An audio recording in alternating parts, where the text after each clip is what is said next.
네, 안녕하세요. 지난 시간에 저희 동영상 한 시간 조금 더 됐나요? 한 시간 뭐 10여 분쯤 됐나요? 저 오늘 아침에도 저 혼자 다시 한번 봤었는데, 어땠습니까? 교수님, 네. 한 가지 질문 네. 드리고 싶은 게 네, 네, 있어요. 네.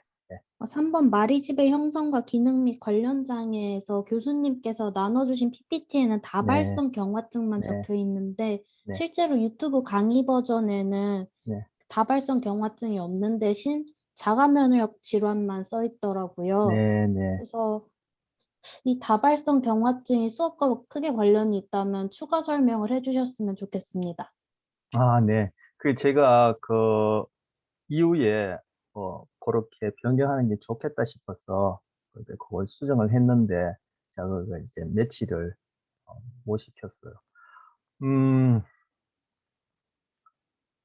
조금 있다가 그거와 관련된 것도 얘기할 텐데, 일단 제가 뭐 그 화면을 공유해서 얘기보다는 구두로 좀 얘기를 하는 게 좋을 것 같아요. 음, 교세포에도 종류가 여러 가지가 있어요. 제가 그 동영상에서도 뭐 여러 가지 있지만, 여기 당장 소개하는 내용과 관련해서만 얘기를 하겠다 하고 마리집을 얘기를 했는데, 마리집을 형성한 교세포도 또 종류가 한 두 가지 돼요. 그래서 그 마리집을 형성한 교세포 두 가지 포함해서 교세포라고 불려지는 세포들의 종류가 한 네다섯 가지 있는데, 그 중에 미세 교세포라는 게 있어. 말 그대로 아주 작다라는 거죠. 미세. 마이크로글리아라고 그러는데, 미세 교세포라고 하는데, 이 녀석이 중추신경계에서, 뭐 우리는 뭐 이제 뇌 앞으로 가면, 제가 그 동영상에도 얘기했지만 신경계라는 시스템 안에 뇌가 어떠한 위치를 차지하는지 뭐 그런 것들을 이제 한번 얘기할 기회가 있을 거예요. 근데 우리는 지금 이제 곧장 뇌라는 얘기부터 하고 있는데, 뇌 내에서 미세 교세포가 우리 뇌 이외의 우리 흔히 신체에서, 요즘 그죠, 코로나 바이러스 때문에 많이 거론되고 있는 것처럼 신체에서 하는 면역 기능 세포와 동일한 기능을 뇌 안에서 하고 있어요, 미세교세포가. 그런데 우리 신체에 감염된 세포가 있으면은, 그죠? 면역 세포들이 그 세포를 공격하거나, 이제 그 감염된 세포가, 그죠? 그 세포를 공격하고 감염에 의해서 이미 사멸된 세포를 이렇게 제거하고, 이런 것들이 면역 기능과 관련된 세포들이 하는 일인데, 뇌 안에 있는 미세교세포는 신경세포를 그렇게 감염됐다고 해서 사멸시키진 않아요. 만약에 그렇게 돼 버리면 우리는 살아가면서 뇌세포를 계속 조금씩 잃어갈 거예요. 우리 신경계 세포들도 늘 감염이 되거든요. 대표적인 예로, 여러분이 피곤하면은 입술 부근에 물집이 잡히죠. 수포가 잡히죠. 그게 따끔따끔하고 터트리면 더 아프고 하죠. 그게 바로 안면신경계, 이 얼굴에 근육질, 제가 이렇게 말하고 표정을 짓고 하는 이런 데 관련된 운동신경계가 안면신경계라고 있어. 이거는 뇌에 직접 연결되어 있는 신경인데, 어, 이 신경 안에 감염이 되어서 우리 이제 디펜스 메커니즘이 떨어지면은 작동함으로써 나타나는 게 물수포가 잡히는 거예요. 그러다가 몸이 회복되면은 그 녀석이 다시 기능이 줄어들면서 이제 이 수포도 없어지고, 또 그 바이러스들은 안면신경계 안에 비유적으로 얘기하면 숨어 있다가 나타났다, 숨어 있다 나타났다. 그게 만약에 이제 신체에서 나타난다면은, 그런 감염된 세포들은 면역 기능하는 세포들이 잡아먹어버리겠죠. 근데 신경계는 그렇게 해버리면은, 제가 그런 일이 일어났다, 그때마다 미세교세포가 그런 감염된 신경세포를 사멸시켜서 제거해 버린다 하면은, 저는 이 안면신경계와 관련된 이러한 운동 기능은 점점 이제 못하게 되는 거죠. 그런 일들이 뇌에서 일어나기 때문에, 일어나는 것을 방지하기 위해서 미세교세포는 뇌 안에서 면역 기능을 하지만 그렇게 사멸시키지 않아요. 그런데 좀 이따가 그것도 살펴볼 기회가 있을 것 같아서 제가 공유 화면에 이렇게 띄워 놨는데, 스트레스, 비만 같은 경우에도 이게 생리학적으로도 그렇고 뇌 입장에서 그렇고 이게 하나의 스트레스거든요. 그렇게 되어지면은 이 미세교세포가 극성을 부려요. 과활성화된다 이거죠. 그래서 그 녀석이 결국 하는 일 중에 하나가 제가 강의에서 얘기한 그런 마리집을 망가뜨리는 경우도 있고, 요즘 최근 연구가 많이 되고 있는데 그 알츠하이머 치매, 즉 신경계 노화로 인해서 퇴행성 질환, 대표적으로 알츠하이머 치매가 그런 경우거든요. 우리 수업에서도 이외에 다루겠지만 파킨슨도 가장 대표적인 신경 퇴행성 질환 중에 하나예요. 그래서 신경 퇴행성 질환 하면은 대표적으로 두세 개 꼽는데 그중에 하나가 알츠하이머 치매와 파킨슨 병이라는 거예요. 파킨슨 병 여러분 많이 들어보셨을 거예요. 그런데 바로 그때도 알츠하이머 치매 같은 그런 경우에도 바로 이런 미세교세포라든지 또 다른 교세포가 비정상적으로 과활성화되어서, 그죠? 동료인 바로 신경세포를 망가뜨리는 거예요. 우리 수업에서는 이제 그 마리집 구조를 망가뜨렸죠. 그러니까 그게 결국 뭐예요? 내 몸을 다른 외부의 어떤 주기체, 뭐, 은유적으로 얘기하면 침입자부터 방어하고 보호해야 하는데, 이게 너무 과하게 민감화되어서, 그죠? 우리 편을, 동료를 보호하는 것이 아니라 그게 공격해 버리는 거죠. 해를 주는 거죠. 이 측면에서 이게 자가 면역 질환이다. 면역 기능이 있어서 자기 스스로 보호해야 되는데 내 몸조차 또는 내 동료조차도 적인 줄 알고 그렇게 공격하는 그런 측면에서 제가 자가 면역 질환이라고 그렇게 거기 메모를 한 거예요. 그래서 요렇게 그 그 자가 면역 질환이라고 고렇게 해서 음 얘기를 하면 되겠다 했는데, 나중에 생각해 보니까 그걸 또 표현을 바꿨는데 제가 그걸 같이 매치시키지 못했어요. 그렇게 해서 일어나는 현상이 바로 마리집이 망겨지는 거. 마리집이 망겨지는 경우를 바로 다발성 경화증이라고 해요. 근데 이것이 여러분 그 뭐 유튜브가 아니라 온라인상에 검색을 해 보면 자가 면역 질환이 검색을 해 보면 이게 남성들보다는 여성에게서, 그리고 중년 여성에게서 종종 나타나요. 네, 나타나요. 이게 저희 시각계를 공격하게 되면은 인제 뭐 우리가 흔히 본다라는 그런 경험과 관련해서 문제가 생길 수 있고, 또 아마 그 우리 감각신경 또는 운동신경, 뭐 크게 대별하면 감각신경, 운동신경밖에 없죠. 뭐 뇌가 됐든 뇌 이외의 신경계가 됐든 그걸 공격하게 되면은 감각상의 마비가 일어나면 운동상의 뭐 장애가 일어난다든지 이런 현상이 일어나게 돼요. 그래서 지금 그 다발성 경화증이라는 것은 아직도 그 기전이 명확하게 밝혀지지 않았지만, 지금까지 밝혀졌고 우리 수준에서 얘기할 수 있는 정도는 바로 그러한 그 자가 면역 질환이라 얘기할 수 있는 그런 신경계 뇌의 면역 기능이 과활성화되어서 마리집이 망가지는 현상을 다발성 경화증이라고 해요. 그래서 다발성 경화증은 자가 면역 질환으로 인한 하나의 현상이다. 이렇게 범주와 카테고라이제이션 할 수 있어요. 그래서 자가 면역 질환에서 굉장히 광범위한 이제 제가 이제 표현이었고, 그리고 구체적으로 마리지만 이어지는 경우는 그러한 아까 앞에서 얘기한 그러한 어떤 그런 기제에 의해서 마리즘이 망가져서 신경세포가 더 이상 음 그 신호 전달을 하지 못하는, 즉 축삭에서 활동 전이를 어 propagation이라 하는데, propagation 재생되는 그런 정기적 현상을 propagation 전파라는데, 전파가 일어나지 못해서 신경세포가 제 기능을 못하는 거죠. 근데 그것이 제 기능만 못하는 것이 아니라 결국은 그 세포는 죽어버려요.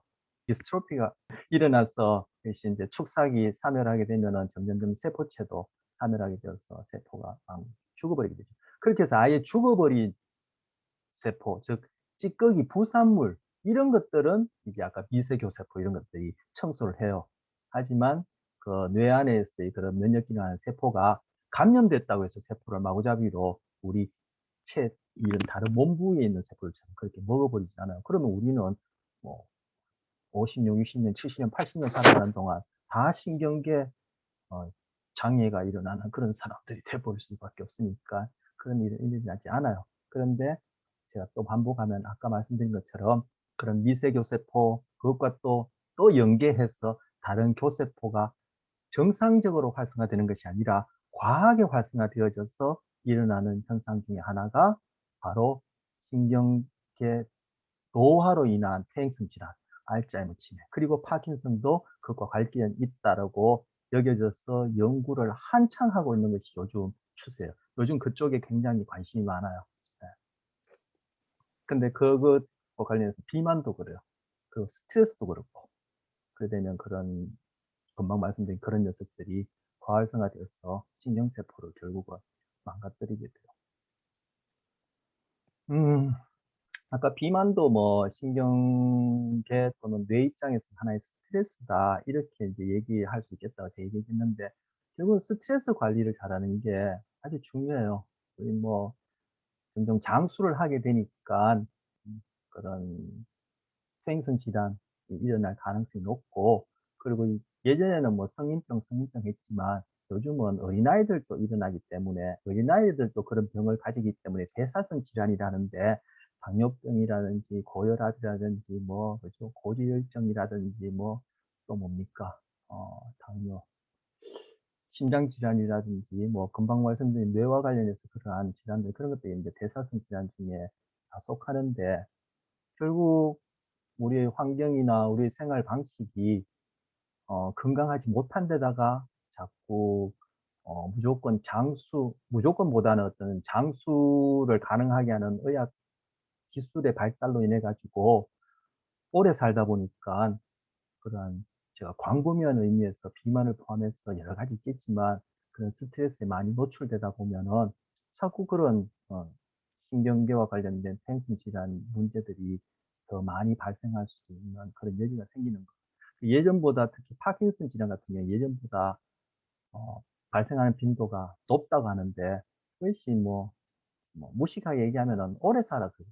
근데 오래 사는데 건강하게 오래 살면 좋겠는데 그것이 아니라 스트레스에 많이 노출되니까 아까 말씀드린 그러한 맥락에서 뇌가 자꾸 망가지는 거죠. 그래서 스트레스 관리가 굉장히 중요해요.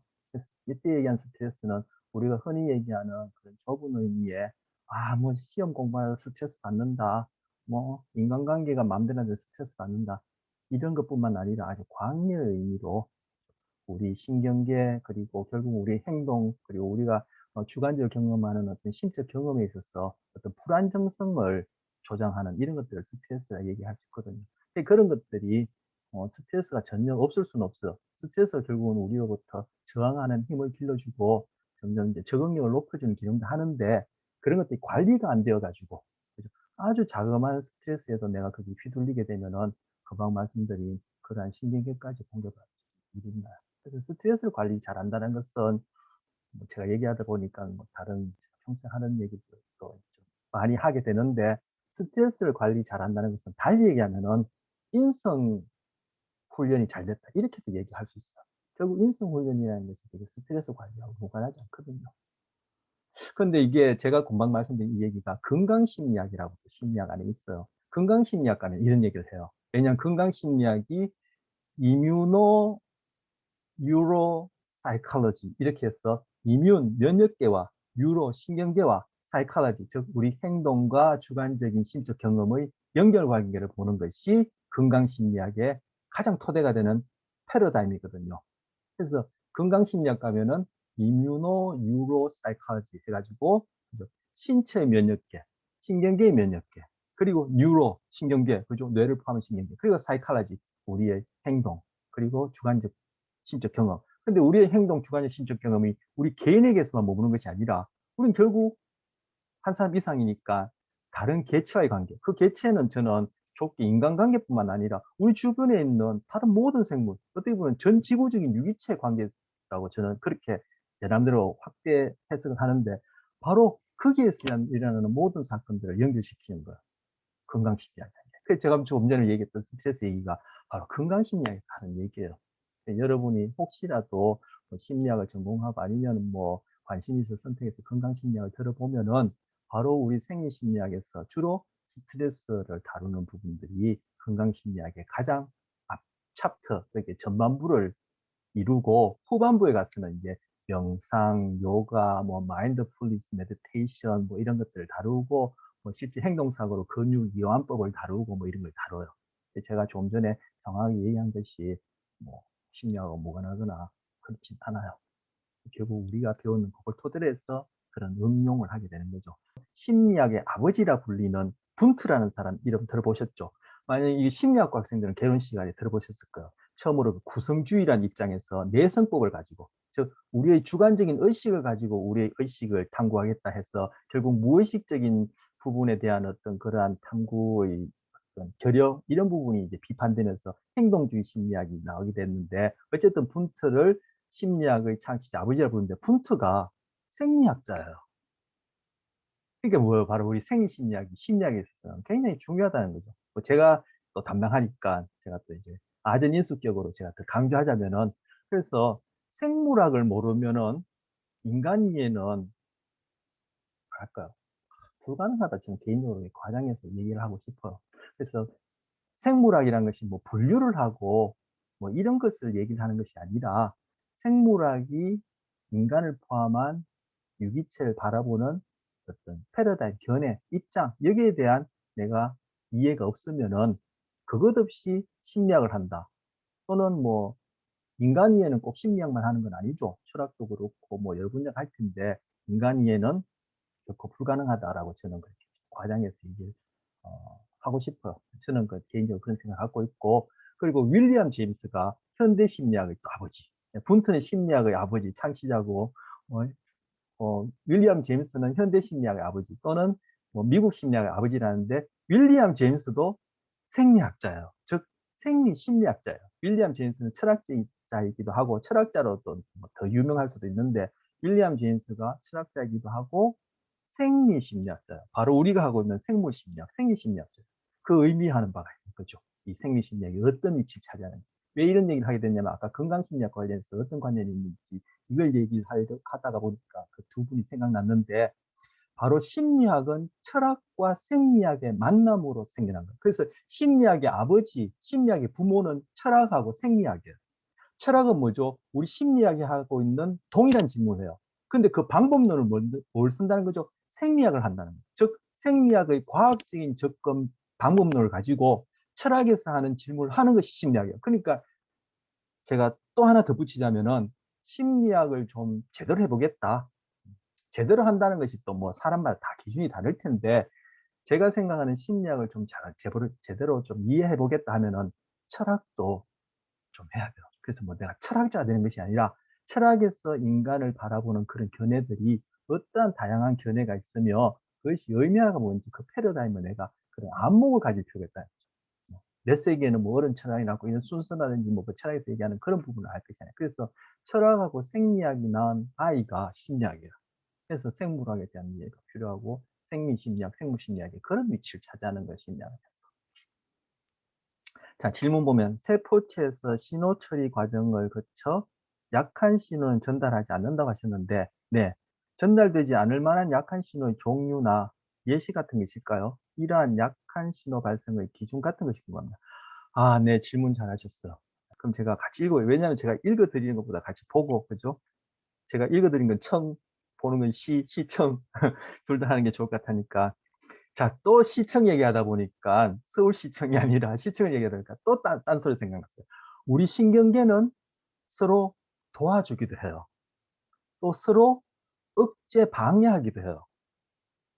이것이 균형을 맞춰서 역동적으로 이퀄리브리엄이라는데, 다이나믹한 어떤 평형을 이룬 것을 이제 그 이퀄리브리엄이라 하거든요. 밸런스는 정적인 상태를 얘기하고, 평형 이퀄리브리엄은 역동적으로 수시로 끊임없이 변하지만 전반적으로 봐서는 그것이 어떤 균형을 이룬 상태를 그 평형 이퀄리브리엄이라 하는데, 우리 신경계는 서로 방해도 하지만 서로 도와주기도 해요. 이것이 역동적으로 평형을 이룰 때 신경계가 제대로 기능을 하고, 우리가 앞으로 배우게 되는 어떤 그런 심적 경우에 이제 행동상의 문제나 이런 것들도 두리뭉실하게 얘기하자면 바로 이러한 균형, 이퀄리브리엄이 안 맞아서 일어나는 것인데, 제가 얘기하는 이 청각뿐만 아니라 시각이 합쳐지면, 즉 시각 감각과 청각이 같이 도와주게 되면, 즉 도와주게 되면 훨씬 우리 정보 처리가 좋아져요.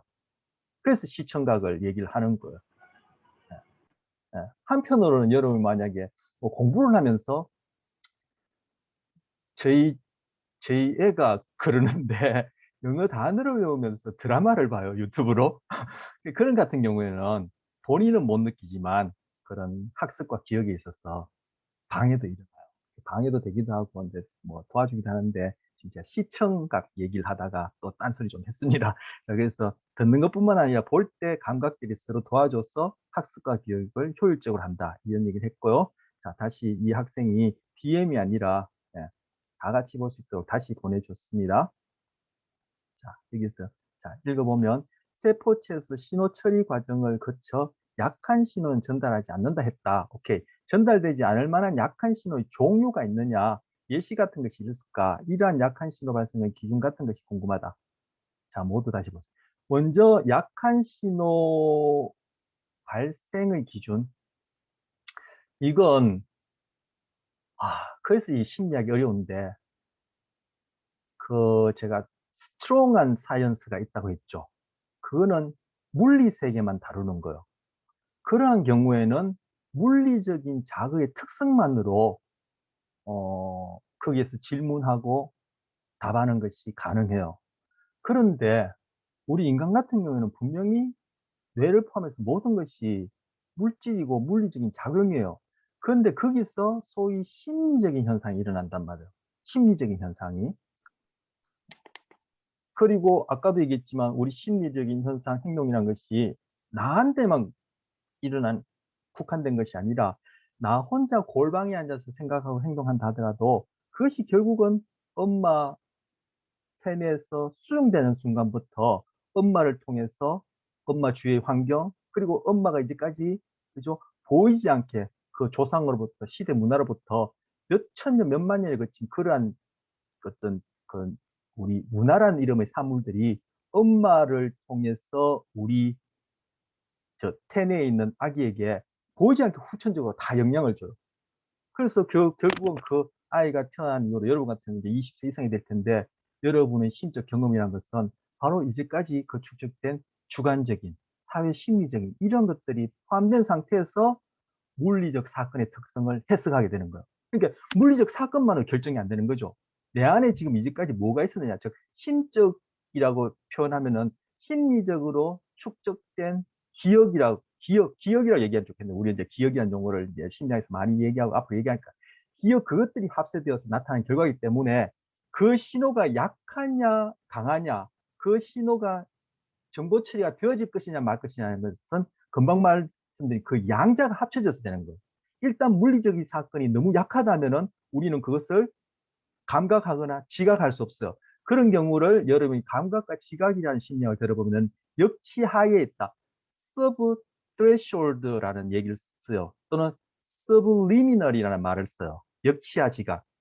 그렇기 때문에 바로 신호 발생의 기준이라는 것은 물리적 사건과 심리적 사건의 합으로 만들어지기 때문에 나한테는 그것이 정보 처리가 되어지지만 다른 사람한테는 안 되어질 수 있게끔 그렇게 세포 수준의 역치가 바뀔 수 있어요.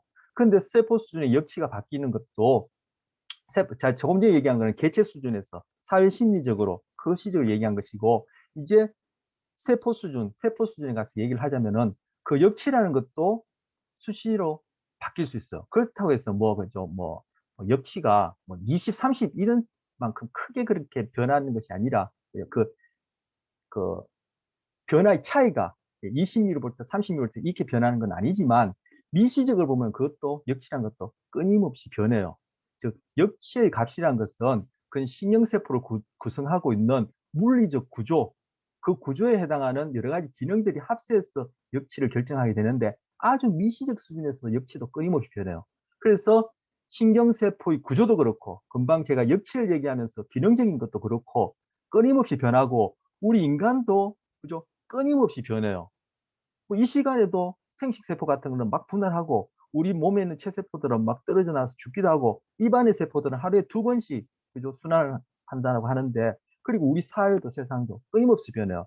그래서 헤라클레이토스라는 사람이 얘기했다시피 우리는 똑같은 강물에 2번 발을 담글 수 없어요. 그래서 끊임없이 변하는데 바로 그것이 신경계에서도 일어나고 세포 수준에서도 일어나고 세포를 구성하는 분자 수준에서도 일어나고 제가 수업 시에 얘기한 이온 채널 수준에서도 일어나고 그것이 결국 역치 수준에서도 미세하게 일어나서 역치 수준은 항상 변할 수 있는데 그렇게 변한 것에 영향을 주는 것이 바로 우리 이 유기체 안에서 일어나는 그런 복합적인 사건들에 서 변화를 주고, 그런 가운데 또 밖에서 주어지는 물리 사건이 강하냐 약하냐, 그리고 내가 지금 사회 심리적으로 경험하는 상태가 어떠냐에 따라 이것이 다 합세되어서 그러한 역치 이상의 자극이 다음 세포로 전달되느냐 마느냐가 아주 미시적으로 끊임없이 변화하죠.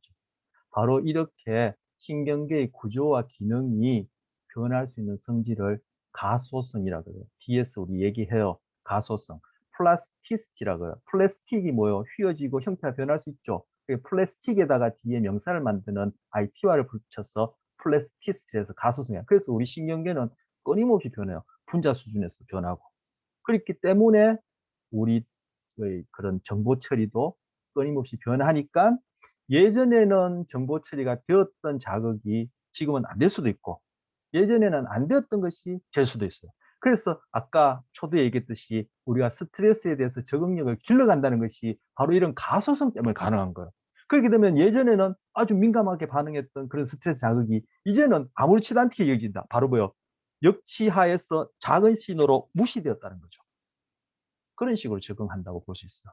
제가 너무 미시적인 차원과 너무 거시적인 차원을 중간 단계 없이 연결시키는 듯한 느낌이 들어서 여러분이 잘 이해가 안 될 수도 있지만, 뭐 더 세세하게 얘기를 하기에는 지금 우리 물리적인, 그리고 우리가 이제 처음 시작하는 입장에서는 좀 적절하지 않을 것 같고, 제가 나름대로 이렇게 얘기를 했는데, 설명한 그것과 관련해서 질문 있으면 했으면 좋겠고요. 자, 일단 또 넘어가겠습니다. 제가 이제 질문한 것 중에 끝에서 했어요. 이러한 약한 신호 발생의 기준 같은 것이 궁금합니다. 금방 얘기하는 그 기준이란 것이 스태틱, 딱 정해진 것이 아니라 다이나믹하다라는 거 금방 얘기를 했고요.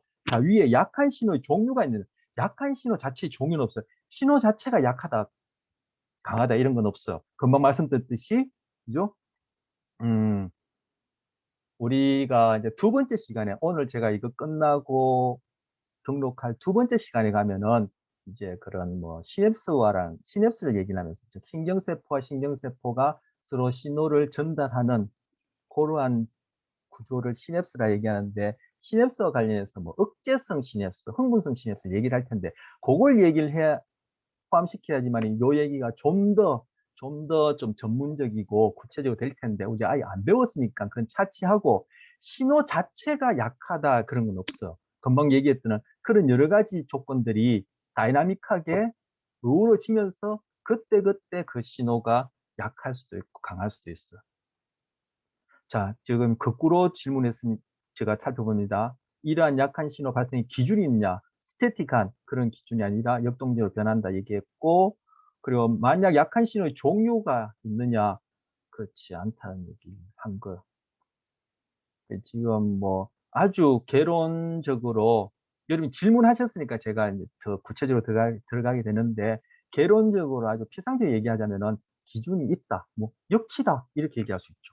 그리고 약한 신호의 종류가 있느냐? 역치 이하의 것이다. 즉 물리적으로 아주 미약한 신호를 우리는 감각이나 지각 수준까지, 그리고 나중에 내가 인지까지 또는 자각할 수 있는 그런 수준까지 다다르지 않는다. 이렇게 얘기해 버리면 끝인데, 그거는 그런 더 구체적으로 얘기하자면 아까 얘기한 대로 그런 것들이 역동적으로 우월해져서 그렇다는 얘기예요. 지금 질문한 그런 기준, 약한 신호 자체가 있느냐 얘기를 하다 보니까 제가 또 확장해서 얘기를 하자면, 세익스 섹스피 아 셰익스피어, 네. 섹스피어 하니까 발음이 셰익스피어가 그런 얘기를 했다고 하는데, "세상에는 원래부터 좋은 것도 나쁜 것도 없다. 단지 우리의 생각이 그렇게 만들 뿐이다." 이런 얘기가 있어요. 그처럼 이 세상은 모든 것들, 모든 것들 물질이든 우리 뭐 소위 정신적인 것들, 모든 것들은 스태틱한 건 없어요. 항상 역동적으로 끊임없이 변하기 때문에, 신호 자체가 약하냐 강하냐? No. 기준 자체가 딱 정해졌냐? No. 아까 말씀드린 그런 식으로 작용하는 거야. 그냥 끊임없이 역동적으로 변하는 거죠. 그런데 그 서양의 그러한 이원론적 생각, 그리고 어떤 그런 고정불변의 그런 스태틱한 어떤 그러한 이데아 세계를 생각하는 그런 측면에서는 절대적인 그런 기준들이 있어요. 그런데 그게 실제 그런 과학 게 있었어도 뭐 요즘 과학 중에 가장 미시적으로는 양자역학이 가장 미시적인 학문일 텐데 그런 측면에 있어서도 거시적으로는 이런 거죠. 우주학도 있을 테고 뭐 할 텐데 그런 걸 봐서는 그런 플라톤의 그런 이데아적 생각 이런 것들이 설명력이 떨어진다는 것이 점점 밝혀지고 있고 오히려 2,500년 전 거의 플라톤이나 뭐 소크라테스와 같은 동시기에 노자가 얘기한 동양 철학에서는 바로 금방 얘기한 그러한 역동적인 세계를 얘기해요. 고정적 세계가 있다. 그쪽으로 계속 우리가 나아가는 것이 진보고 아이디어란 어떤 삶이다. 이렇게 얘기하지 않는 그런 동양 철학이 있어. 그래서 양자 물리학에서 발견된 그런 현상들이 노자의 사상과 합치한다고 해서 그런 과학자들이 그런 것들을 그래 강조하기도 하고 연구하는 데로 가고 있어요. 그래서 서양 철학 같은 경우에는 거의 2,500년 동안 계속 플라톤의 생각 안에서 묶여 있었기 때문에 그런 진보 사관, 진보 역사관 때문에 과학이라는 좋은 수단이 있음에도 불구하고 과학 아래에 그러한 진보 사관 때문에 식민지 제국주의가 생겼고 지금 우리가 코로나 사태 같은 것을 겪는다라고 그렇게 추론하셨어요. 그거 야 생물심리학 하는데 왜 그러냐 심리학하는데 왜 그런 거 얘기하지. 심리학이 아까도 얘기했듯이 나 개인에게서 국한된 게 아니라 나 안에 축적된 그러한 어떤 그런 행동, 심리적인 현상이라는 것은 여러분이 모르는 이 저 넓은 세계, 우리가 흔히 평소에 느끼지 못한 그런 넓은 세계, 그리고 유구한 그러한 시대적인 그 축적물이 다 누적돼서, 그죠? 가정을 통해서, 엄마를 통해서 결국은 팬에 수정되는 순간 우리한테 차곡차곡 쌓이는 거예요. 자, 그다음 질문. 자가 면역 질환 설명할 때 말이집이 있다가 파괴되면 신호 전달이 그 지점에서 끊어진다고 말했다. 강의에서는 가소성에 대해 이야기하면서 말이집이 두꺼워지거나 얇아지기도 한다고 했다. 이런 경우에 신호 전달에 문제가 생기지 않나요? 또 가소성에 말이집이 완전히 사라진 경우가 있나요? 음, 먼저 자가 면역 질환에서 파괴되면 신호 전달이 끊어진다. 예, 그 말이집이 있으면은 이 커패시터 즉 전류를 이렇게 그러니까 그 마리집을 기준으로 해서 세포 안과 바깥의 전이 차이를 이렇게 그 크게 하는 즉 전이 차이를 유지하는 능력이 있는데 그런 능력이 있으면 즉 두꺼운 마리집에 있어서 밖과 안의 전이 차이가 크게 해주는 그런 기능이 있으면은 활동 전이가 랑비의 마디 즉 마리집이 없는 곳에서 생겨났을 때 그 활동 전이로 인한 그러한 전이 변화가 마리집 건너서 다음 마리집이 없는 낭비의 마리까지 전도, 컨덕션 되기가 좋아요. 바로 그게 여러분 우리가 보는 그 전류, 전선에서 케이블, 피복을 두껍게 하는 이유가 그런 이유예요. 요즘은 뭐 그런 식으로 안 하고 아주 뭐 그저 뭐 저는 그쪽으로 문의하니까 전혀 모르겠지만 하여튼 특별한 그러한 어떤 그런 전도체를 사용해 가지고 빛의 속도만큼 아니면 그게 버금가는 만큼 빨리 정보처리를 해서 컴퓨터도 빨리 돌리고 그죠? 정보처리를 빨리 하게끔 하는데 과거에 그 구식 그러니까 컨벤셔널한 방법은 전도체를 밖에 피복을 즉 절연을 많이 하게 되면은 전도체 안에 흐르는 전기 신호가 그죠? 왜곡되지 않고 멀리까지 갈 수 있어요. 그 역할을 하는 게 마리집이에요. 근데 마리집 망가져 버리면은 이 안팎의 전위 차이를 유지하는 그러한 능력이 결여되어지기 되기 때문에 생겨난 활동 전이로 인한 그러한 전기적인 차이가 컨덕션이 잘 되지 않고 다 새버려요. 즉 전위 차이가 없어져 버려요. 그러면 다음 그죠 마리집이 없는 랑베 마디까지 나트륨 이온 채널을 열어줄 수 있는 전이 변화가 안 생기는 거죠. 그래서 활동 전이가 말이지 망겨져 버리면은 끝 그렇게 되어버리는 거예요. 그러니까 뭐 여러분 전공하시는 분 중이나 여러분 중고등학교 때뭐 배우신 분 중에는 커패시턴스 이런 것들을 들어보실 게 있을 텐데 그런 물리적인 사건들, 물리적인 그러한 메커니즘 그런 것들이 바로 저 축색에서 그렇게 일어나는 거예요. 그래서 제가 우리 이 몸뚱아리도 그렇지만 뇌 안에서 일어나는 일은 다 물리적 사건밖에 없다고 얘기하는 거예요. 이 강에서 보면 이제 또 그 시냅스, 세포 사이 신호 전달인데 화학적인 사건을 얘기하는데 그것도 결국 물리적 사건이에요. 화학이라는 것이 결국 그 구성하고 있는 분자들의 어떤 구조가 변하면서 생겨나는 어떤 그런 현상들인데 다 물리적 사건뿐이에요. 근데 그런 물리적 사건 안에서 우리가 소위 정신이라고 얘기하는 그런 심리적 경험을 어떻게 하느냐, 이것이 이제 그런 철학자나 우리 심리학 그리고 이제 생물심리학, 뇌과학자들이 주된 관심 중에 하나인데, 그러한 정신적이라고 우리가 얘기하는 마음이라고 얘기하는 의식이라고 얘기하는 혹은 영혼이라 얘기하는 것은 기차 바퀴가 철길을 달릴 때 나는 소리와 같은 것이다. 그렇기 때문에 소리가 기차 바퀴를 굴리지 않는 것처럼 영혼이나 마음이나 의식이나 생각이 행동을 일으키지 않는 것이다. 이렇게 설명하기도 해요. 물론 이것이 금방 안다고기도 하고 이렇게 생각하지 않는 사람도 있는데, 소위 이쪽에 이제 소위 뭐 심리학 안에서도 스트롱한 사람 과학자나 아니면 심리학 이외에 이런 이제 정신과 물질, 인간의 어떤 그런 정신 이런 것들을 연구하는 사람 중에 스트롱한 과학자들은 그렇게 얘기를 하면서 딱 결론은 뭔 얘기냐면은 정신, 영혼, 마음 이런 것은 없다. 우리는 그런 경험을 주관적으로 할 수 있는 그러한 신경계, 그 복잡한 신경계가 있기 때문에 일어나는 하나의 착각일 뿐이다. 이렇게 얘기를 해요. 근데 이것이 처음 듣는 사람한테는 그게 어떻게 착각이냐, 말도 내가 지금 당장 경험하고 이렇게 말하고 생각하잖아. 이렇게 얘기를 하는데, 근데 그거는 네 생각이라는 거죠. 예, 흔히 제가 요즘 우리 애한테 많이 듣는데 제가 잔소리를 하면은 그건 네 생각이고 이렇게 얘기하거든요. 네 생각, 내 생각이라는 거죠. 내가 여러분이 어떤 생각을 한다. 여러분이 내가 어떤 생각을 한다. 그럼 당연히 너도 생각 있고 나도 생각 있다. 하지만 생각이라는 경험은 나만이 해요. 내가 여러분의 행동이나 말하는 것을 보고 아, 제가 저런 생각을 하는 거야. 제가 나를 좋아하는 거야. 제가 나를 싫어하는 거냐, 싫어하는구나라고 내가 아는 것이 아니라, 그죠? 이러이러한 상황에서는 나도 그렇게 행동하니까 이러이러한 상황에서 너도 그렇게 행동하는 거야. 그러면은 내가 경험하는 그러한 심적인 경험도 너도 하겠구나라고 우리는 추론할 뿐이에요. 아는 게 아니죠. 그냥 추론하는 거죠.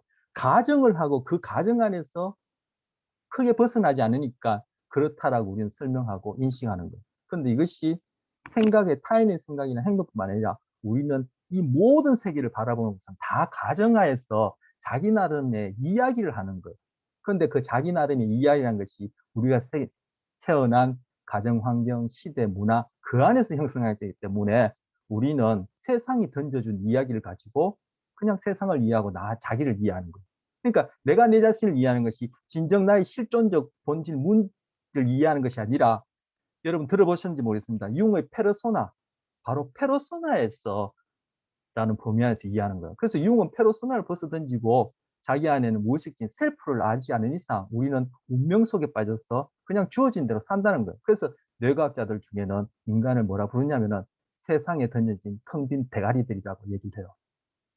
결국 우리 안에 채워진 것이 정말 내 존재 자체. 내가 여자냐 남자냐 회장이냐 아버지냐 딸이냐 이런 거 다 내려놓고 그 사회가 부여해 준 거예요. 내가 선택한 내 존재 그 자체가 뭔지 알 수 있는 그러한 것이 안 되어진 이상 우리는 결국 내 존재의 의미를 모른다. 그게 바로 샤르트가 얘기하는 실존이 본질을 안 쓴다는, 실존이 본질을 안 쓴다는 거예요. 그때 본질은 바로 그 플라톤이 얘기하는 이상적인 아이디어라는 어떤 상을 얘기하는데, 그것이 아니라 내 존재 자체가 뭐냐 이런 것에 대한 공부하는 것이 심리학이라고 볼 수 있어요.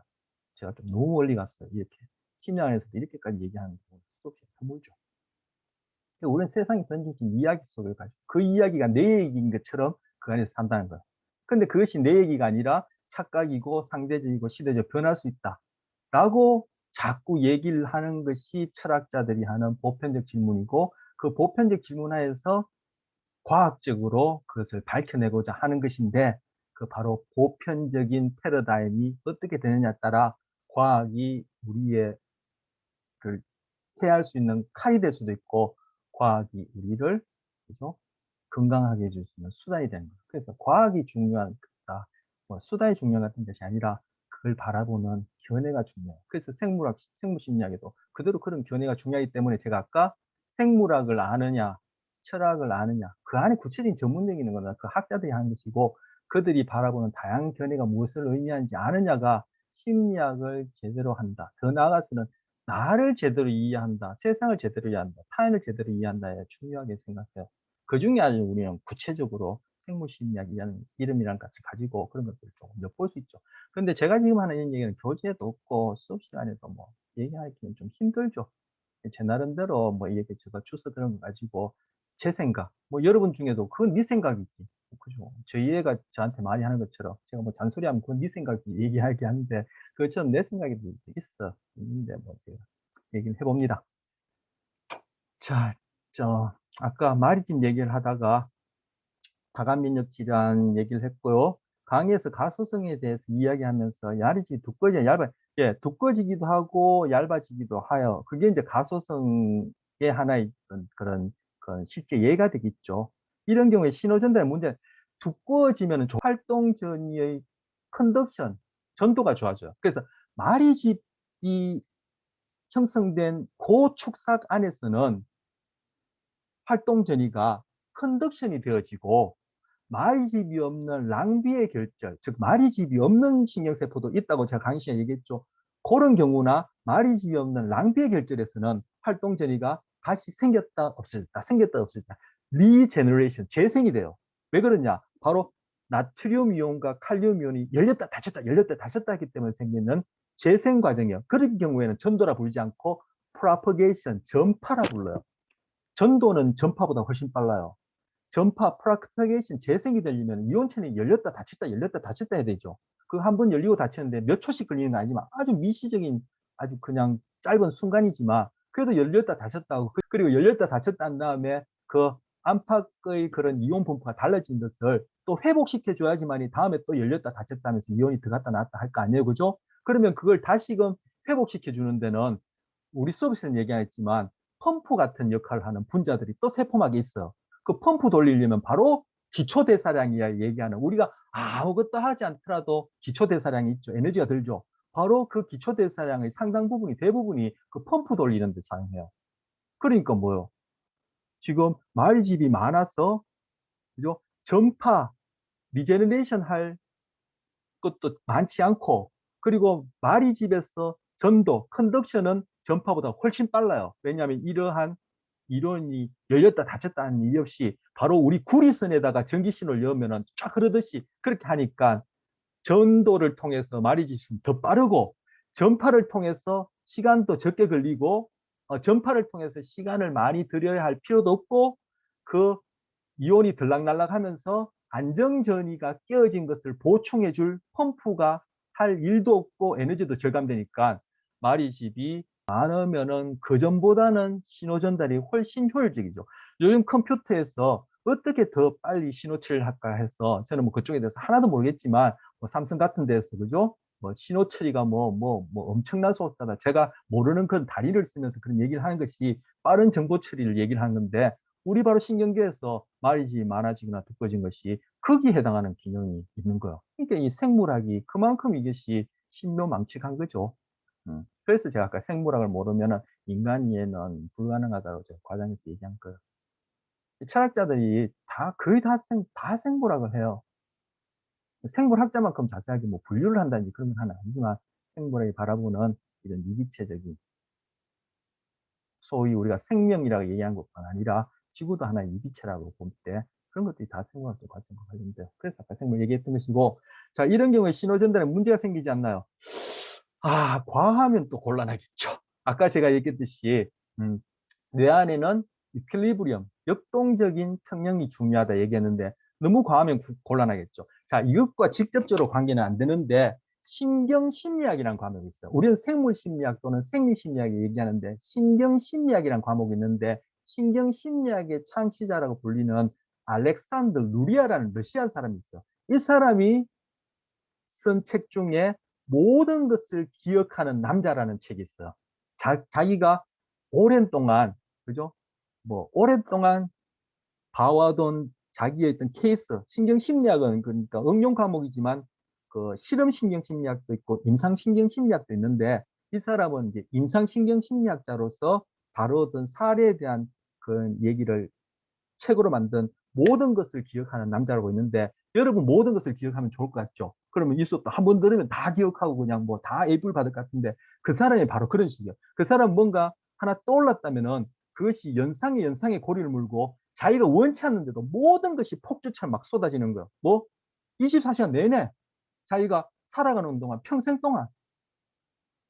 저도 연상연상해서 얘기를 많이 장황하게 하는데 저보다 더 심한가 보죠. 그래서 이 사람은 그것이 제어가 안 돼요. 그래서 이 사람은 어떻게 하냐면은 내가 어떻게 하면은 좀 망각할 수 있지, 망각하는 방법을 연구해요. 여러분은 어떻게 하면 잘 외울 수 있지 해가지고 여러 가지 그런 암기법을 이렇게 적용하고 뭐 노트도 하고 그죠, 복습도 하고 하는데 이 사람은 어떻게 하면 잊어버릴 수 있지 연구를 하는데 결국은 안 돼요. 그래서 이 사람은 결국은 정신병원에 들어가서 거기에서 생을 마감했어요. 모든 것을 기억합니다. 그 경우가 지금 말이집의 두께나 개수하고 관계 있다고 얘기하는 것이 아니라 그렇게 정보 처리가 과하게 효율적으로 빨리 연상이 그냥 폭주적으로 그죠? 직렬적인 방법뿐 아니라 병렬적으로 막 쏟아지는 거예요. 이 사람한테는. 그렇게 되어지면은 결국 그것도 정상이 아니죠. 자, 말이집이 많거나 두꺼워지기만 한다면은 문제가 당연히 생기겠죠. 구체적으로 어떤 문제가 생기냐면 그건 제가 공부가 짧아서 모르겠어요. 그러니까 항상 적절한 수준이 있다는 거죠. 그리고 그 적절하다는 것이, 즉 기준이란 것이 스태틱하게 고정된 것이 아니라 항상 상황마다 내 안에서든 그리고 나와 관련된 이 시대 문화와 관련해서 주변 환경에 관련해서 그것들이 역동적으로 이렇게 변한다는 거예요. 적응이라는 것도 그런 의미에서 볼 수 있어요. 적응은 완전한 것이 아니라 적응이라는 것은 항상 불안정하지만 그것이 안정이면서 그것이 끊임없이 변한다. 바로 그러한 세계관을 얘기하는 것이 바로 이제 노자의 그런 철학적인 생각이에요. 거기서는 이제 자연 스스로 그러한 이런 얘기를 많이 하는데 다윈의 진화론 같은 경우도 그런 것하고 이제 상통하고 그의 대극이 되어지는 것이 플라톤의 이데아 사상인데 그것이 아까 과학의 밑바탕이 되어서 이제 뭐 많은 문제가 있다 이런 얘기를 아까 좀 했었어요. 그래서 신호전달에 문제가 생기지 않나요? 제가 구체적으로 말이 많아지고 숫자가 많아지면은 어떤 질환이 생기는지는 제가 모르는데 이제 제가 이러한 맥락에서 조금 전에 모든 것을 기억하는 남자라는 그런 얘기를 했고 가소성여의 말이집이 완전히 사라진 경우 아까 말씀드렸듯이 가소성여에서 사라진다. 글쎄요. 뭐 말이집이 사라지는 경우는 아까 병리적인 현상으로 자가 면역 질환의 결과로 이제 다발성 경화증을 얘기를 했는데 이것이 가소성이란 이름으로 말이집이 사라진다. 가소성이란 이름으로 말이집이 가소성은 병리적인 현상을 얘기를 하는 게 아니에요. 제가 이해하는 바로는 병리적인 현상에 의해서 어떤 구조나 기능이 변하는 것은 그건 가소성에 치지 않고 그냥 병리, 병적인 원리 뭐 이렇게 얘기를 할 텐데 카테고라이제이션 그렇게 할 텐데 가소성에서 말이집이 완전히 사라진다. 아까 좀 전에 얘기했듯이 신호 전체적으로 이 균형, 신경계, 뇌의 균형을 맞추기 위해서 지금 신호 처리가 조금 낮아져야 된다. 우리는 뭔가 높아지는 것만 좋다라고 생각해요. 바로 그게 이제 진보적 생각인데 높아지는 것만 좋아지는 것이 아니라 그죠? 전체적으로 어떤 균형을 맞춰주기 위해는 이러한 신경세포는 낮아지는 게 더 적용적이고 또 상황이 바뀌면은 낮아졌던 것이 좀 높아지는 것이 그런 활동성이나 신호철에서 높아지는 것이 더 적응적이고 이렇게 생각할 수 있어. 우리가 이루는 사회 내에서도 내가 그죠? 좀 이렇게 강해지는 것이 전체를 위해서 좋아질 수도 있지만 내가 억제하고 약해지는 것이 좋아질 수도 있어. 이게 바로 역동적이다 이렇게 얘기할 수 있는데 우리 사회라는 큰 유기체 내에서 나의 어떤 그런 기능 역할이나 뇌라는 어떤 신경계 내에서 신경세포 역할 기능이나 이것이 다 같은 맥락이에요. 그래서 이것이 마리집이 조금 사라지거나 약화되거나 없어지는 것이 전반적으로 균형을 맞추는데 도움이 된다라고 하게 되면은 가소성에서 사라질 수가 있겠죠. 구체적으로 그런 경우가 어떤 경우이며 어떤 현상 관련된지는 제가 공부할 줄 알고 모르겠습니다. 하지만 금방 얘기했던 그런 거시적인 어떤 그런 관점 하에서는 당연히 생각해 볼 수 있죠. 금방 얘기한 대로 그런 식으로 추론해 볼 수 있겠습니다. 강의에서 예시를 통해 마리집의 수가 증가하거나 두께가 두꺼워질 수 있다 했는데 이런 과정이 성장기 이후에 가능한지 아니면 특정 시기만 가능한지 궁금합니다. 가소성은 지금 가소성의 한 예로 우리 저 뒤에 가면 학습과 기억 관련해서 가소성 얘기했던 분자 수준에서 얘기할 거예요. 근데 지금은 어떤 수준에서 얘기하냐면은 세포체 수준에서 얘기를 하는데 마리집의 숫자나 두께가 두꺼워지는 것은 가소성 중에 한 예예요. 그렇지만 신경계 안에서는 좀 약간 거시적인 수준에서 얘기를 하는 거죠. 자, 하는데 가소성이라는 것은 평생 있어요, 평생. 평생 일어나는 거예요. 평생 일어나는데 아무래도 나이가 들수록 가소성은 떨어지겠죠. 그래서 야, 다 배우는 시기가 있다. 배울 때를 놓치게 되면은 안 된다. 아, 나이 들어서 공부하니까 이거 안 외워져. 이런 얘기가, 그죠? 바로 그런 부분을 함유하는 얘기예요. 운동도 그렇고, 여러 가지 배우는 이런 지식, 이론도 그렇고, 그죠? 아까 스트레스 관리하는 것도 그래요. 그런 것도 스트레스 관리는 아까 제가 인성 교육이라는 것하고 무관하지 않다 얘기했는데, 어릴 때부터 그것이 되어지면 좋은데, 나중에 나이 들어서는 힘들 뿐만 아니라 나이 들었으면 잘 안 되죠. 왜냐하면 그게 굳어져 버리니까. 흔히 3살 버릇 여든 간다 이런 얘기도 있고, 그죠? 나뭇가지가 이렇게 휘어지는 것을 이제 꼿꼿하게 하는 것이 뭐 바람직하다라고 얘기를 한다면은, 그것이 어린 가지일 때 꼿꼿하게 해야지, 이것이 굵어져서 딱딱해지고 난 다음에는 꼿꼿하게 하려면 부러져 버려요. 그것처럼 사람 안에도 변화에 대한 저항이 있기 때문에, 그죠? 여러분 정도 나이 되면 벌써, 그죠? 여러분의 스토리가 있기 때문에, 저도 저의 얘기가 있기 때문에, 세계를 바라보는 그런 이야기가 있기 때문에, 그것을 누가 공격한다든지 바꾸라 하면은 어떻게 해요? 저항하죠. 패시브하게 저항하면 어떻게 해요? 말 안 하고 니하고 안 놀아가 되고, 그것을 아주 그냥 어그레시브하게 저항한다면은 죽여버리죠, 상대방을. 네. 그게 바로 변화에 대한 저항인데, 그런 변화에 대한 저항이 높다는 얘기는 그만큼 가소성이 떨어진다는 얘기예요. 그래서 나이가 들수록 가소성의 범위는, 즉 가소성의 효율성은 떨어져요. 그래서 어릴수록 가소성이 좋아요. 그래서 바로 여러분이 그런 개론 시간에 배웠고, 뭐 생물학에서도 얘기할 것 같아, 결정적 시기, 크리티컬 피리어드 또는 센시티브 피리어드 같은 말이에요. 민감기, 결정적 시기 같은 말인데, 크리티컬 피리어드, 센시티브 피리어드에서 주로 하나 학습, 기억에서 얘기해, 교육에서 얘기 많이 할 거예요. 가소성이 높은 시기가 있어요. 바로 마리집이 우리 수업에서는 가소성 얘기했지만, 아까도 얘기했지만 이 신경계 전체, 우리 몸뚱아리 전체, 이게 다 끊임없이 변하고 있단 말이에요. 바로 가소성이 가장 좋을 때 여러분이 시대가 요구하는 그런 페르소나를 구성하는 그러한 어떠한 이야기를 여러분한테 심을 것이 아니라, 바로 거시적이고 멀리 볼 수 있는, 아까 얘기한 스트레스를 잘 관리하고, 그죠? 소위 뭐 별로 제가 들어도 그런 얘기하면 별로 반갑게 안 느껴지는데, 인성 교육이라 얘기할 수 있는 그러한 학문과 지식 경험을 가소성이 높은 결정적 시기에 하고 나면은, 그것이 결국 7, 80세 가서 아까 얘기했듯이 건강심리학에서 얘기하는 그런 건강관리가 저절로 되어지는 거예요.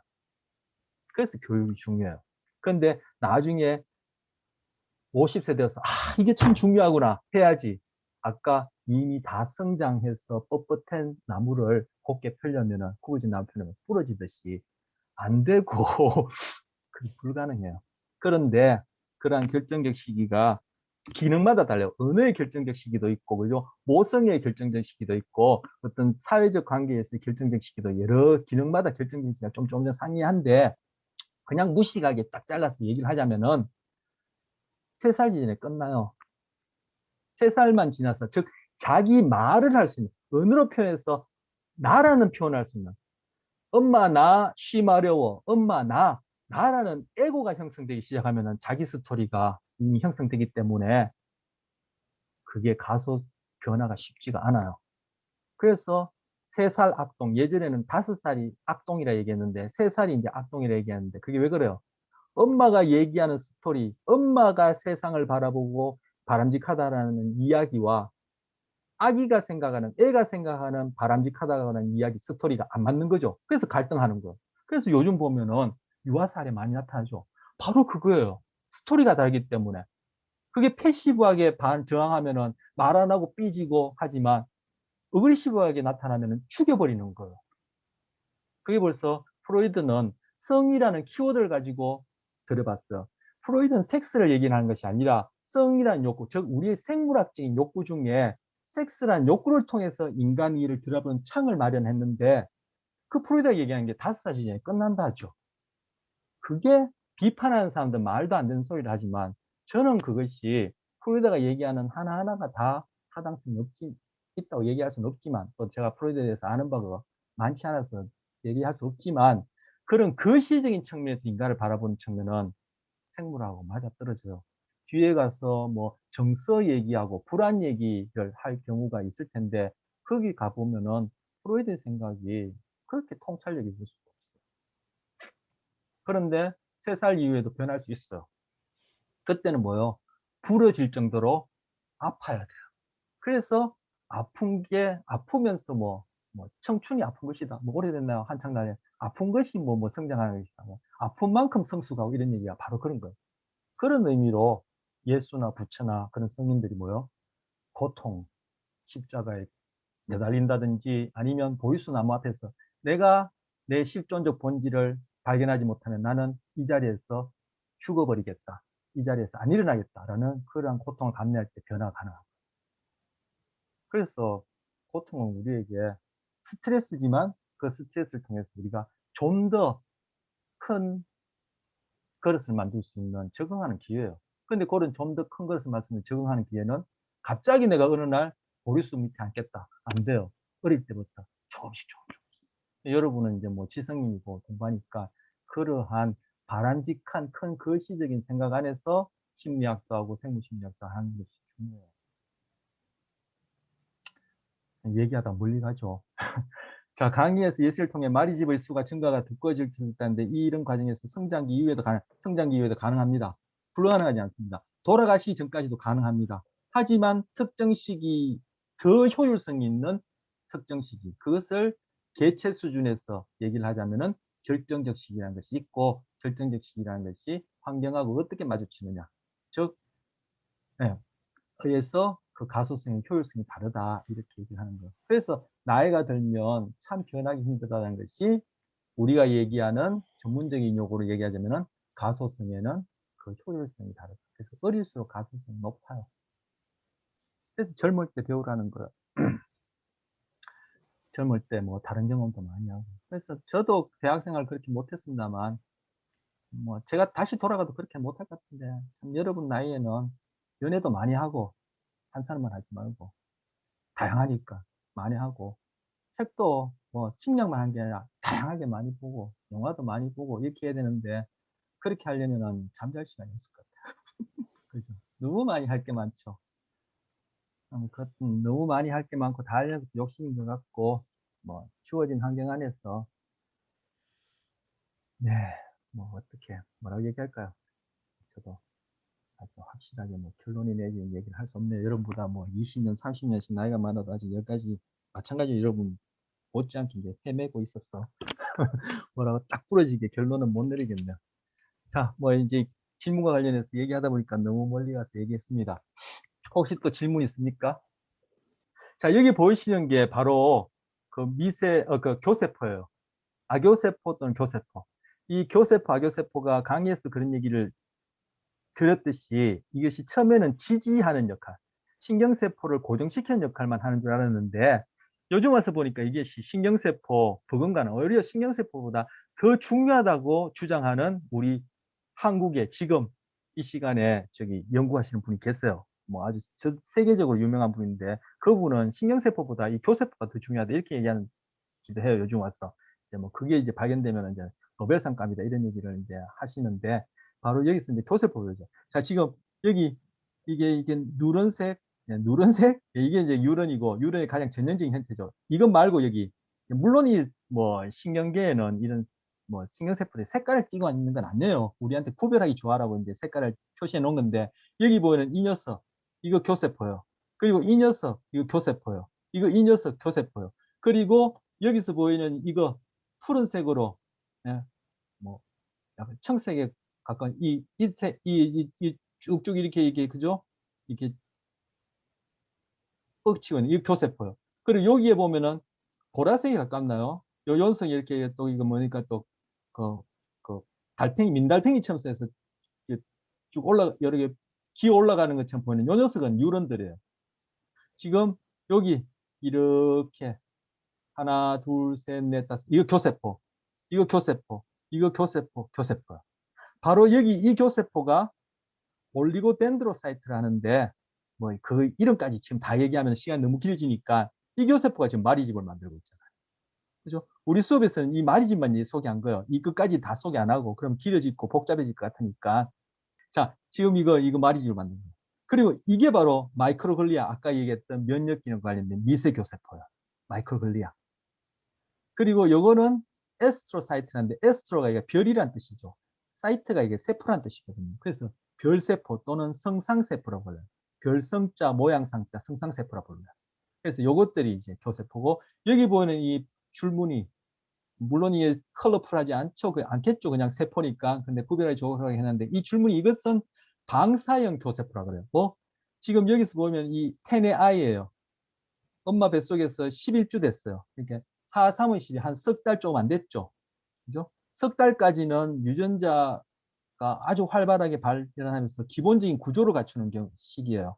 그 이후에는 이제 계속 이제 부피만 커지는 경우에 석 달 이후에. 그래서 임신을 9개월로 잡았을 때, 9개월, 10개월 잡았을 때 3개월, 3개월, 3개월로 나뉘는데 이런 얘기는 이제 발달심리학에서 하는 얘기인데 앞에 3개월 동안은 약이나 아니면 피부에 바르는 이러한 스테로이드제도 조심해야 돼요. 왜냐하면 유전자 발현을 변형시켜서 기형을 만들 수 있기 때문에 임신 3개월 동안 굉장히 조심해야 되는데 이러한 과학적인 정보가 없더라도 우리 조상들은 오래전부터 임신 3개월 동안은 아주 조심했어요. 그 임신 3개월 이후에는 그냥 만들어진 것들이 계속 커지는 쉽게 무식하게 단순하게 얘기하면 커지는 부피만 커지는 경우니까 그런 경우에도 조심해야 되겠지만 그렇게 치명적인 영향을 주는 경우는 이제 상대적으로 드물죠. 그런데 바로 지금 여기 11주 된 경우에 좀 3개월 전이에요.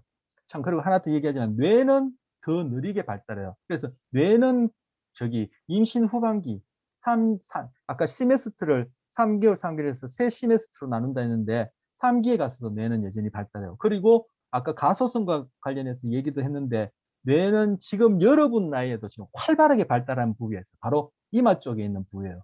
소위 신경계에서 가장 고등한 정보치를 한다고 여기는 이마 쪽 부위인데 근년까지만 하더라도 20세까지 이 이마 부위가 발달한다고 했는데 요즘 연구는 40세까지도 이마 부위가 발달한다는 거. 이것이 사회 진흥하고 관련됐거든요. 그리고 아까 말씀드렸던 스트레스 관리하고도 이마 쪽 이 부위가 굉장히 중요해요. 그 여러분이 아까 중요하다니. 여러분에 있어서 지금 결정적 시기는 바로 이마 쪽에 있는 뇌부위, 즉 전전두엽이라 얘기할 수 있는 이 이마 쪽 뇌부위의 발달이 여러분에게서는 결정적 시기에 있는 거예요. 40세까지니까 앞으로 여러분한테는 최소한 10년 이상, 20년 후에 이제 발달이 완성된다 하면은 여러분이 바로 이 이마 쪽 뇌부위를 발달시킬 수 있는 결정적 시기인데 그 결정적 시기와 관련된 게 제가 아까 얘기하는 세계를 바라보는 거시적인 눈, 생물학적 이해, 철학적 이해, 그 역동적 생각하고 그죠? 이, 이, 이 다방면의 생각을 그렇게 접하는 그래서 스트레스 관리를 우리 건강심리학적으로 얘기하면 스트레스 관리를 그리고 뭐 흔히 어른들 하는 단순히 얘기하는 인성 이런 것들이 여러분이 갖출 시기예요. 그러니까 여러분이 아까 제가 했는데 할 일이 많다는 거죠. 연애도 많이 하고 공부도 많이 하고 책도 많이 읽고 많이 해야 되는데 참 그죠 뭐. 세계는 없고 할 일이 많지만 참 손발이 두 개밖에 없었어. 자, 그런데 지금 여기에 11주인데 여기서 보는 것처럼 이렇게 잘랐어요. 이렇게. 이렇게 자른 다음에 단면을 보면은 뇌 안에 이렇게 액체가 채워져 있는 공간이 있어요. 이것도 우리 수업에 다룰 텐데 액체가 지금 공간이 있는데 그 주위에서 신경세포, 악교세포들이 증식을 해요. 그런 다음에 이 신경세포들이 이동을 해요. 이동을 해서 각각 우리가 살펴볼 이 복잡한 내부위들에 가서 제 기능을 하게끔 분화가 되어져요. 그 기능에 맞게끔 그 구조와 기능이 분화가 되어져요. 그 과정에서 지금 이 액체가 채워진 요 부위에서 만들어진 신경세포들이 지금 자기 자리를 찾아 이동하는 과정을 보여주는데 그 이동하는 길잡이 역할을 하는 것이 바로 여기에 방사형 교세포예요. 왜 방사형 교세포를 하냐면 여기 줄무늬가 이것이 지금 다 방사형 교세포를 상징하는데 바로 신경세포가 만들어진 거기에서 양사방으로 쭉쭉쭉쭉 뻗쳐서 신경세포가 이동해서 최종적으로 자기 기능을 할 것으로 안내하는 세포다 해서 이렇게 방사형으로 뻗는다 해서 방사형 교세포로 불러요. 이게 이제 교세포. 만약 디벨롭먼트 중에 이 방사형 교세포가 문제가 생겼다면은 이 뇌세포들은 신경세포 뉴런들은 제자리를 찾아가서 제 기능을 할 수 있는 위치에도 못 가고 그 위치에 가서 제 기능을 할 수 있는 형태로 구조나 기능이 분화되지 못하니까 어떻게 돼요? 신경계에 문제가 생기는 거죠. 즉 신경 장애가 생기는 거죠. 이 악교세포가 그런 역할을 해요. 아까 미세교세포 관련해서 면역기능 상태 얘기했죠. 우리 수업에서 이제 마리지과 관련해서 여기 얘기했죠. 그리고 요 세포는 다음 슬라이드 보면은 이렇게 뇌 안에 있는 혈관을 보호해줘요. 지금 이건 이제 혈관을 단면을 낸 것인데 이거는 뇌 신경계 밖에 있는 혈관을 단면들이에요. 이 혈관 벽도 세포로 이루어졌는데 세포와 세포 사이에 틈새가 있죠. 이리로 독성 물질이 들어올 수 있어요. 아까 뭐 면역과 관련해서 그런 유사한 얘기를 했지만 우리 몸에 있는 이 혈관은 혈관 벽을 이루고 있는 세포 사이 틈새가 크기 때문에 그죠? 독성 물질이 들어가고 나가고 하면서 우리가 입으로 먹은 어떤 나쁜 유해 물질이 혈관을 통해서 다른 체세포들을 공격할 수 있어요. 만약에 뇌에서 그런 일이 나면은 그죠? 뇌세포는 새로 만들어지지 않거든요. 새로 만들어지는 부위가 한 두 군데 있는데 그 나중에 얘기를 하고 전반적으로 뇌세포는 새로 만들어지지 않아요.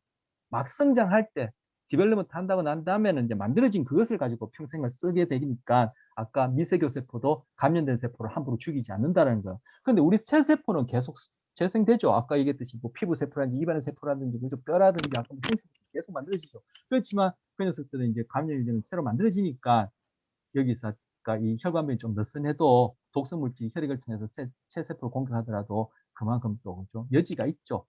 그런데 뇌세포는 그러면 안 되니까 이렇게 혈관벽이 단단하게 틈새가 없이 꽉 조여져 있는데 이렇게 조여져 있는 형태를 더 이중으로 보호해서 뇌세포를 독성 물질로부터 보호해 주는 것이 여기 보이는 이것들이에요. 근데 이것들이 뭐냐면은 바로 여기서 본 이 성상세포의 이 돌기들이 혈관을 이렇게 둘러싸고 있는 거예요. 그래서 여기서 보여주는 이거는 위에서 보는 이 성상세포의 돌기들이 혈관벽을 둘러싸서 뭐 우리가 입으로 먹은 잘못된 어떤 물질, 독성 물질이 뇌로 가서 혈관벽을 통해서 뇌세포를 공격하지 못하도록 장벽을 만드는 역할들 굉장히 중요하죠. 몸에는 그런 게 없어. 왜냐하면 이만큼 몸에도 이만큼 투자해서는 그죠? 투자 대 비용이 맞아야 되는데 몸까지 이렇게 하기에는 비용이 안 맞죠. 그래서 신경계와 체세포에서는 그런 신경세포 재생도 차이가 있다고 볼 수 있는 거예요. 자, 아까 비만이 생리학적으로는 스트레스다 얘기했는데 그것이 미세교세포의 기능을 과활성화시켜서 결국 신경세포를 공격할 수 있다 이런 얘기를 했었죠. 아까 초반부에 아까 학생이 여기 질문을 하셔서 했는데 이 미세교세포가 비만으로 인해서 과활성화되어 가지고 공격을 하는데 어디를 공격하냐면은 이 부분은 우리 아직 하지 않았습니다만 그죠? 이 해마라고 얘기하는 부분이 기억에 있어서 중요한 부분인데 이 해마 세포를 미세교세포가 공격한단 말이에요. 그래서 학습이나 기억에 영향을 준다라는 그런 내용들이 있어요. 비만은 치매 등 뇌질환 위험을 높일 수 있는 인지기능 저하와도 연관이 있는 것으로 최근 밝혀지고 있다. 그 이유를 설명해 줄 수 있는 쥐실험 결과가 나왔다. 미국 프린스턴 대학 신경과학연구소의 앨리스 코프 연구교수는 비만이 뇌의 기억 중추인 해마의 기능을 손상시킬 수 있다는 실험 결과를 발표했다. 자, 건너뛰고 일단 쥐에 지방과 당분이 많은 먹이를 주어 살찌게 하고 기억과 공간지각 등 뇌의 기억 중추인 해마가 담당하는 기능을 살펴봤다. 살펴봤는데 그 기능, 인지 기능이 떨어졌다고 했다. 그 이유는 뇌의 면역세포, 미세교세포가 과잉 반응을 나타내면서 신경세포 사이의 신호전달 과정에 신경촉수, 이게 신경촉수라는 게 바로 가지돌기, 수상돌기를 얘기해요. 즉 신경촉수 역할을 하는 수상돌기를 공격해서 수상돌기에서 시냅스를 맺는 부분이 있다고 했는데 그건 우리 두 번째 시간에 얘기할 텐데 시냅스 맺는 부분을 가시라고 그래요. 가시. 근데 어쨌든 수상돌기의 밀도를 줄여댔다. 즉 수상돌기를 망가뜨린다는 얘기죠. 그러면은 엔테나 같은 역할을 하는 수상돌기가 정보를 정상적으로 못 받으니까 당연히 신호 처리가 안 되어지고 바로 기억과 학습의 중추적 역할을 하는 해마에서 일어나니까 바로 비만으로 인해서 미세교세포의 과활성화 그걸로 인해서 해마에 있는 신경세포의 정보 처리 기능이 망가지니까 학습과 기억에 문제가 생긴다는 거예요. 자, 다른 신경세포와 신호를 주고받는 신경세포 연접부인 시냅스에서 신경촉수의 기능을 수행하는 수상돌이 가시는 밀도가 높을수록 기억 등 뇌의 인지력을 높인다. 여기서 시냅스는 이제 아까 신경세포 사이에 신호를 전달하는 부위고 그 전달하는 부위의 구체적인 그런 부위가 수상돌기 또는 가지돌기에는 가시라는 부위인데 그 수상돌기 가시 그 부분이 밀도가 어떠냐에 따라 바로 인지 기능에 영향을 주기 때문에 좀 전에 얘기한 그런 미세겹수의 과활성화로 인해서 그런 현상이 일어난다는 거예요.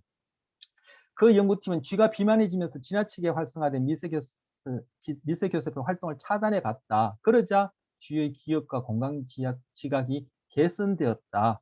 전체 뇌세포의 10에서 15%를 차지하는 미세교세포는 주위 환경을 감시하다. 이 주위 환경이라는 게 신경계 넷을 얘기하는 거죠. 손상된 신경세포, 이물질, 감염원이 감지되면 동료들을 불러서 이를 먹어치워 뇌의 중추신경계의 면역세포로 부릅니다. 아까 얘기했죠. 미세교세포가 그런 면역 기능을 한다고 신경계에서.